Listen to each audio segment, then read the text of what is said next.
Okay, thank you so much for your presentation. Very good research. For the fashion industry problems, I think it will be better if you will still place a couple of slides, like a couple of pictures to your slide.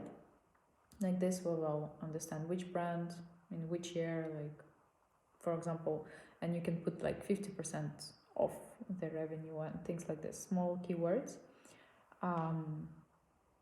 Because when it's hard when you talk about one thing and you show another thing on the screen, it's hard to really, not to put attention on what you have on the slide and think of something else, you see. So just to be focused, just to keep your viewer attention stronger, it's better to place some keywords or images of what you're talking about. Okay. Secondly, the online shopping, yes. And it's good that you mentioned not only the fashion shopping, but also groceries shopping. Even though, yes, it's available for many years already, the experience, more and more users are using it. Also, I noticed that the grocery shopping companies, they encourage you to buy more.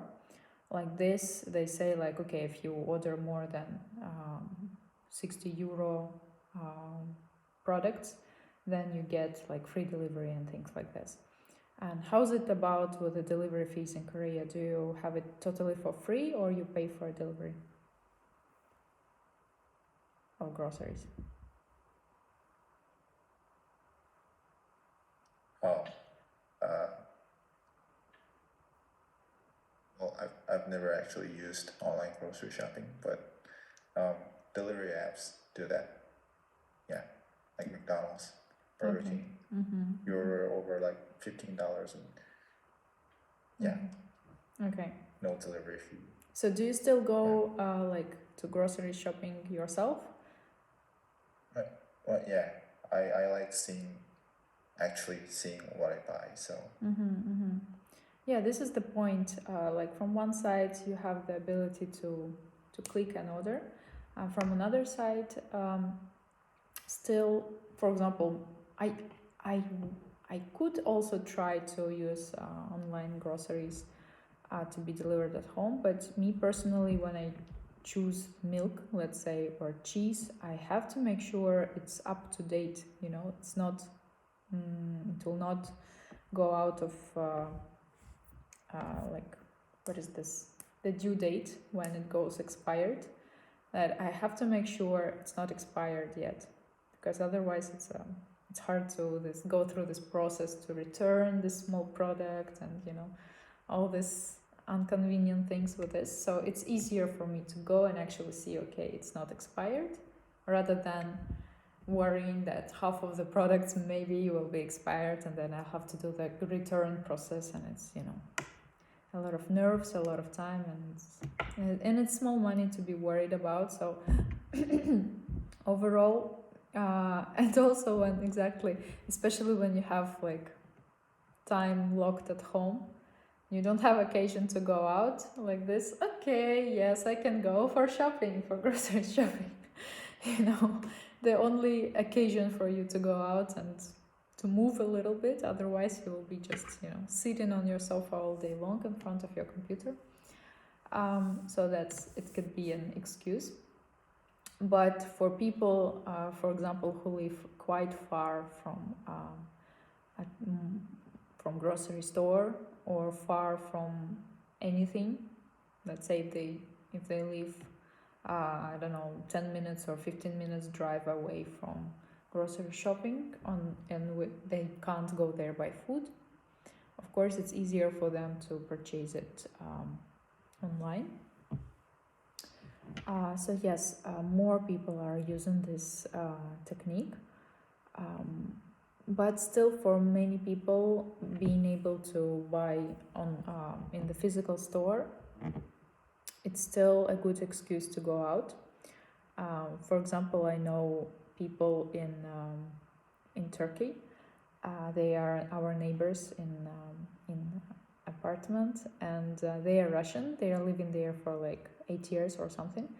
And they were so afraid of pandemia that they, for the first month when it started, they were afraid even to go out to buy food.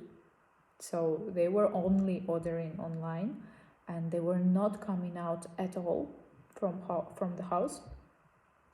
But we were saying, come on, it's not healthy. Why you're so scared? It's fine. Just wear a mask and go to buy yourself. And they were scared and they were just ordering things online.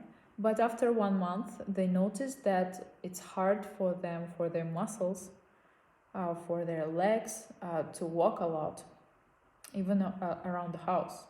So when we say like, okay, come on, if you will be so scared, your legs will forget how to walk and things like this.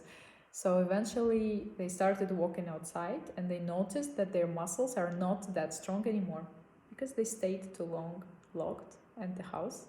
So they started going to the groceries, at least, to do a little of movements during the day. And also it's funny that on the weekends, for example, it's totally locked. Nobody is allowed to go anywhere, just to the nearest grocery store to purchase food. So right now, even if people don't need to buy food, even if everything is full at home, they still take a bag and make impression as if they go to purchase something, just like a legal excuse to be out. And they purchase like, I don't know, one candy and they come back the whole trip back to home just to be able to walk. So yes, online shopping and grocery shopping will be more and more popular, but still there will be people who will be using it just an excuse, let's say, to be able to go to the physical store and search for products yourself. So it will be popular among certain type of people, but still I think most of people will prefer to do it the old way. It's just the technology is there to support, the new options. So yes, overall online shopping will increase. Home gym, yes, for sure. Especially imagine sportsmen or like professional sport players or ballerinas or football players or people who are preparing for Olympic Games, because they have very limited career time. If they are not participating or if they are not on shape for the Olympic game, then all their life preparations and exercises will be a waste. And each year for a sportsman is so important because each year the older they get, the harder for their bodies to perform the best performance. Let's say for Olympic Games, so it was really a disaster for everybody. And I know a couple of friends who were doing professional sports, and it was a disaster for them that gyms got closed. So yes, they were doing their own gyms so that they will not waste time and that they can exercise at home. Cheaper products, yes, they will be definitely more popular because people don't have that much money, or maybe they have, but they are afraid to buy something very luxury because you never know what's gonna happen tomorrow, right? So in such scary times, people tend to save money and don't waste too much. Like this, they will be, secure and feeling comfortable and secure about the future. So here I can agree with you with Uber Eats and delivery apps. Yes, it's booming right now. Even the restaurants who are not doing it at all, they are still like jumping onto this trend, and it got provoked by COVID-19, but eventually I think it will become so convenient and popular, then people will just keep the habit of using this delivery apps. I just couldn't really understand what you actually mean by slow and stable recovery. Can you please explain that? Just overall economy and the way people live, I guess. Okay. So you mentioned not no- only the no health, but surprises. also economy. Yeah. Okay, and what are your predictions? How will people behave during this recovery time?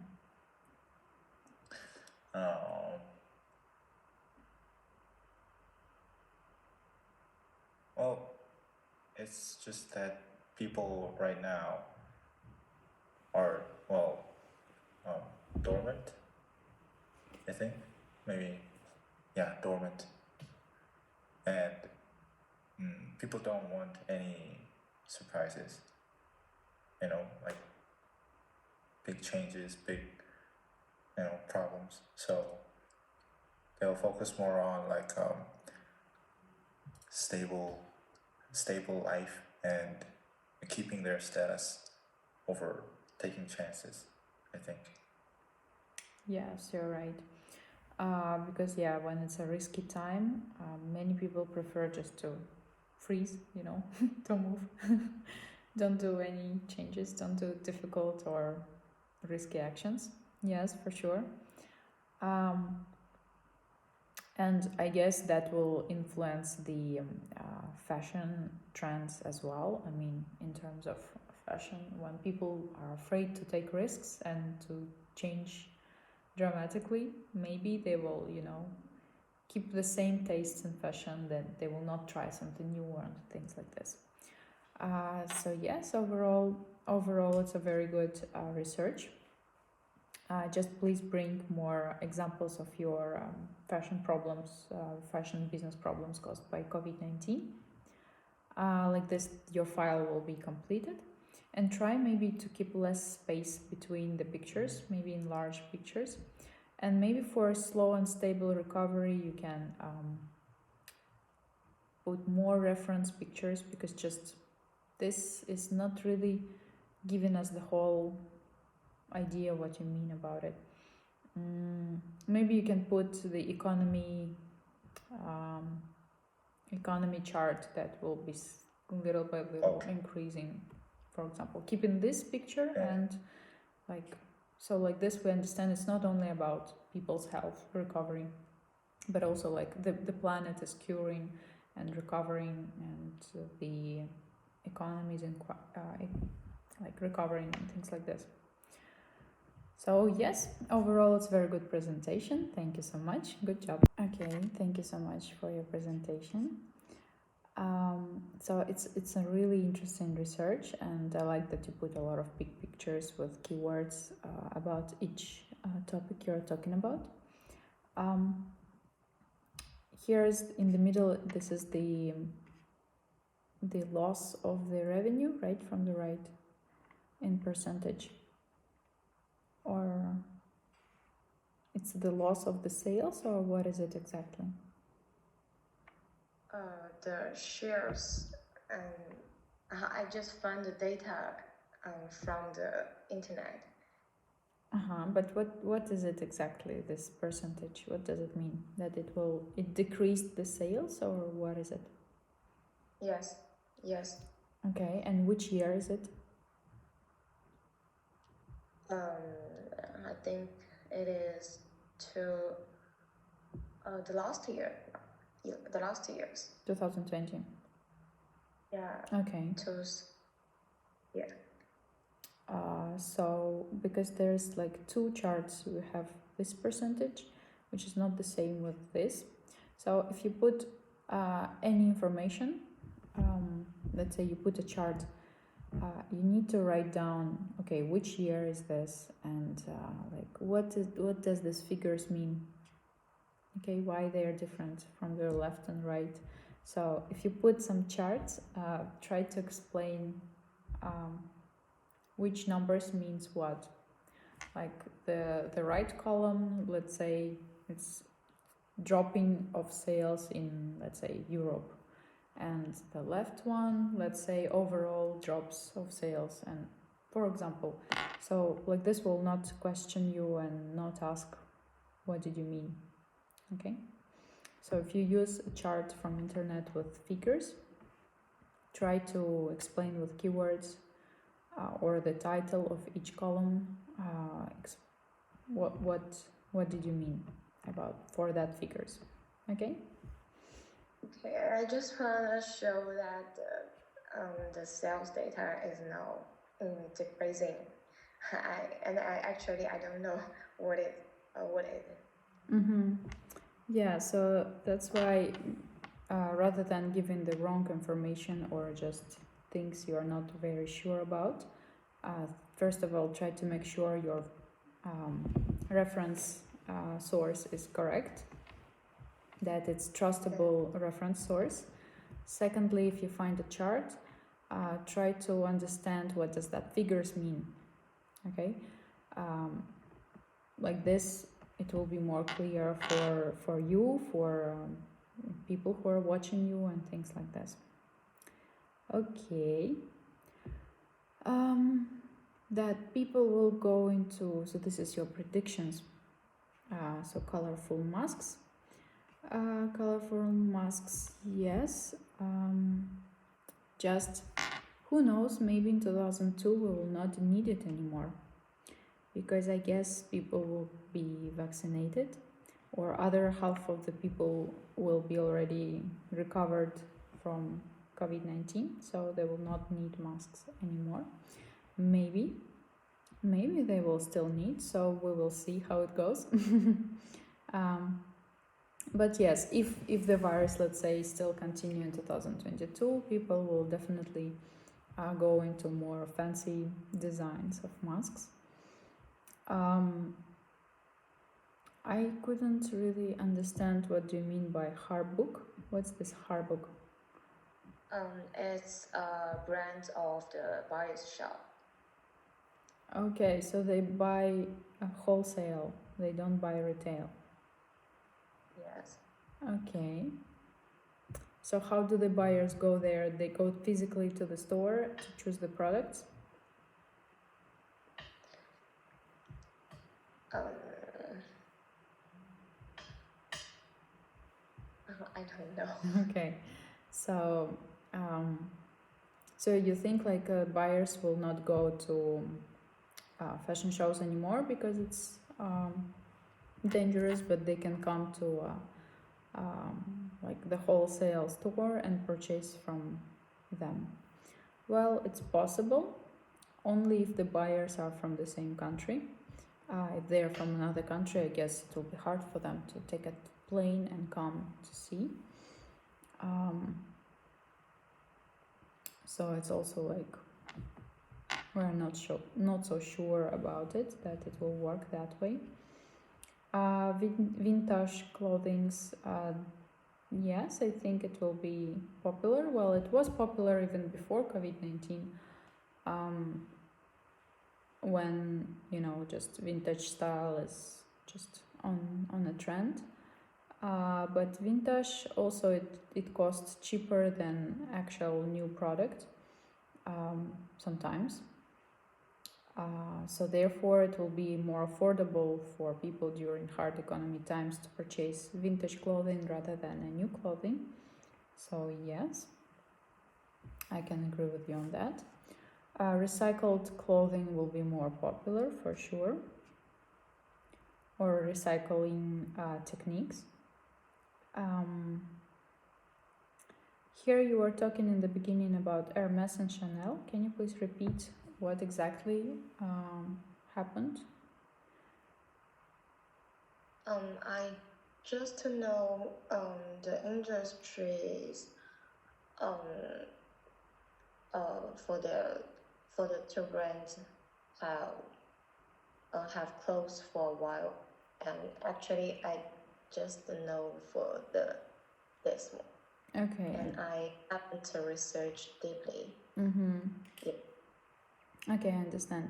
So yes, there was problems for them for sure, but overall, if I need more time to do this, and it's hard to find. Yes, I understand. So Chanel and Hermes, they are one of the most influential, most rich brands in fashion. So I don't think they were that much influenced by the. Of course they were, but not as much as the other brands. Let's say small brands and medium brands, they were much more influenced by COVID-19 business problems. So maybe you can research on smaller brands, not that famous brands, and what problems they had. I think it will be much more interesting to research. Okay, like young designer brands, for example. What happened? What problems did they have? All right. So overall, it's a very good presentation. Just try to focus more onto the fashion business problems part and bring relevant charts, and it will be much better. Okay, thank you so much. Okay, thank you, Evelyn. So it's a nice research among problems which happened with COVID-19. So it's nice that you bring examples that they decided to close the stores and stop production, and that they had challenge times. And it's interesting that you mentioned that not only the brands that got suffered, but also the manufacturing companies, right? Because they don't have new orders anymore, and they have a lot of people working in the factory, and they're communicating with each other every 5 minutes, and it's dangerous just to have the staff working during pandemic, because if everybody will get sick at the same time, imagine it's just a disaster. So that's why they decided to stop production, the brands. And if the brands are not placing the orders, of course manufacturers also have to stop. So it was really hard times and hard decision, because it's really big impact for business. I like that you talk about NFC, that technologies is getting more transparent, and there is like new rules about fashion which appeared, that right now each garment produced has to have the whole history. Where was the raw material sourced? Where was the fabric created? Where was the garment manufactured, and where it is on the sale? So more and more companies are trying to show the process like this. They are not hiding anything from their customer. They are showing them they're speaking their truth about their production, and of course people appreciate that. And it's not like they are producing in less developed countries with the labor of kids, and they are hiding it, and they are saying, it's produced in Europe. I mean, of course, obviously it's a lie. But if the company is not afraid, because if they do everything right, if they have nothing to hide, of course they can share all the process, and where it was done, where was the material sourced, which factory stitched the garment, and that the factory, you can check that the factory, they had good working conditions, they had good equipment, they had good salaries and things like this. Of course you will trust the brand much more if they are willing to share the transparency of the process. So the research was wonderful. Just where are your predictions? Because you've done just this part. Ta-da! Oh, okay. And you need to do 5 your new predictions of the customer behavior in 2022. Okay, so yes, you researched the global environment and the problems, but the task was to find your predictions. Okay. Okay, thank you so much for your presentation. So on a part time it was good, but you didn't do the biggest part of the homework. It was to think what will be the customer behavior. I know. Thank you. Yes, please do it next time. Okay, thank you so much for your presentation. It's really interesting. Very good research. So here you talk about everything that, okay, there was a problems with LVMH and they lost sales on 2020. You show it on the chart. Just the chart is so small, so we have to zoom in, and it's still hard to see things clearly. So maybe you can enlarge the chart so that we can read it and see much more details about it. So here you have it in the predictions together with research for the brand. So maybe you can talk about problems which happened to the fashion industry much more, because you just mentioned very short about it. Maybe you can bring other examples as well. Why exactly the revenue go down? Okay. So I would prefer to hear more information about fashion business losses. Then homeware demand will go up for sure. Minimal style, it's more about preferences in the fashion trends. So yes, but here we more talk about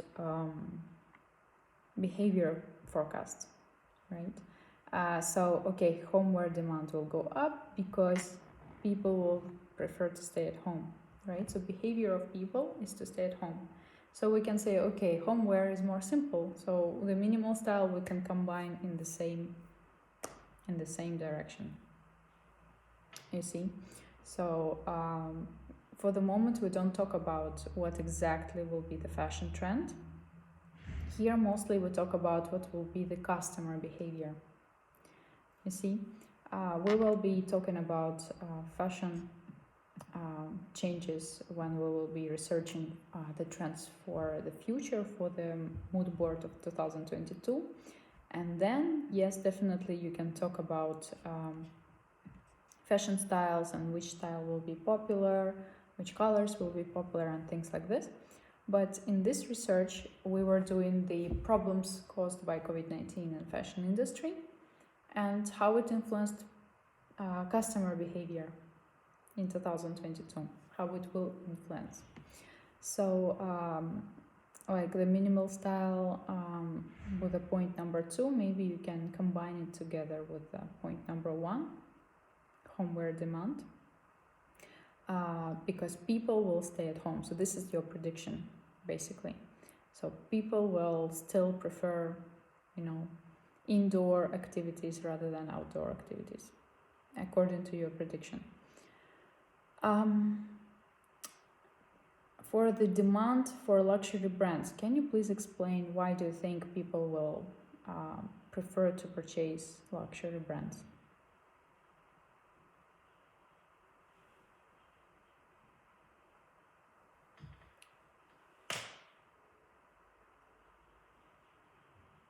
I'm sorry.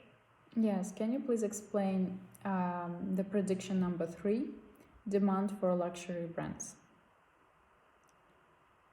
Why do you think people will prefer to buy luxury brands?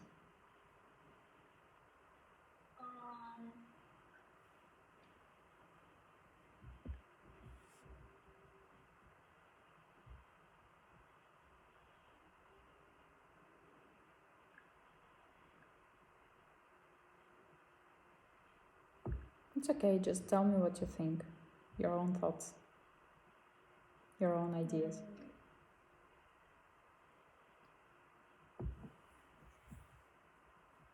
Consumption for comfort is increasing due to the increased depressions and anxiety.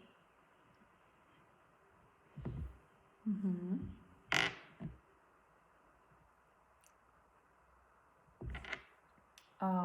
All right, so, well, we can say that because, for example, Yon Julie, he was mentioning that the cheap Oh no, you mentioned that the expansion expensive luxury goods will go up, and like in previous research, people were mentioning that maybe cheap products will go up in sales because the economy is growing down, right? So some people lost jobs, therefore they will prefer to purchase cheaper products. But and you mentioned that some people will prefer to purchase luxury brands. You're both right, because even right now, some people only buy luxury goods, and some people buy only cheap products. This is not only influenced by the COVID-19. Because of course the status of people is very different. Somebody has very high income, and even if COVID-19 happened, even if their revenue decreased a little bit, because they had already the habit to buy only luxury goods, they will continue buying luxury goods. And people from a lower class, let's say people who lost jobs, even before they lost job, even before they couldn't really afford to buy luxury brand, so they will not be able to do it even after COVID. So things remain unchanged for those different types of customers who always purchase luxury goods. So it doesn't really matter for them before or after COVID. And same thing for let's say working class, who are not really buying luxury goods on a daily basis, and they were preferring cheap products, like more affordable products. So things didn't change. So if people, let's say in general, there is in general two class, like high net worth individuals who have very high incomes, and people who are like from a working class. We cannot compare them in terms of, okay, overall people will buy more luxury goods. You see, can't really agree on that. And even if we talk only about high net worth individuals who have money to purchase luxury goods, why do you think they will buy more luxury goods in 2022? So I want you to try to understand their psychological behavior, what they will think about it, what will stimulate them to purchase more luxury goods. Okay? For upcycling and eco-friendly topic, yes, in general people will think it's much more cool idea, it's much more better choices for the environment. So here I agree with you totally. For point number 5, development of AI. Yes, in general the technology will develop, and more people will be using the online fittings. So yes, it's nice that you actually mentioned about Dragonbone collaborating with Microsoft to creating the new technology app. This is very interesting and very cool. So overall, it's a good presentation. Just I need you to combine number 1 and number 2, and for number 3 give more explanations, right? And overall for fashion business problems, Okay. you will research more, and like this your presentation will be just perfect. Okay.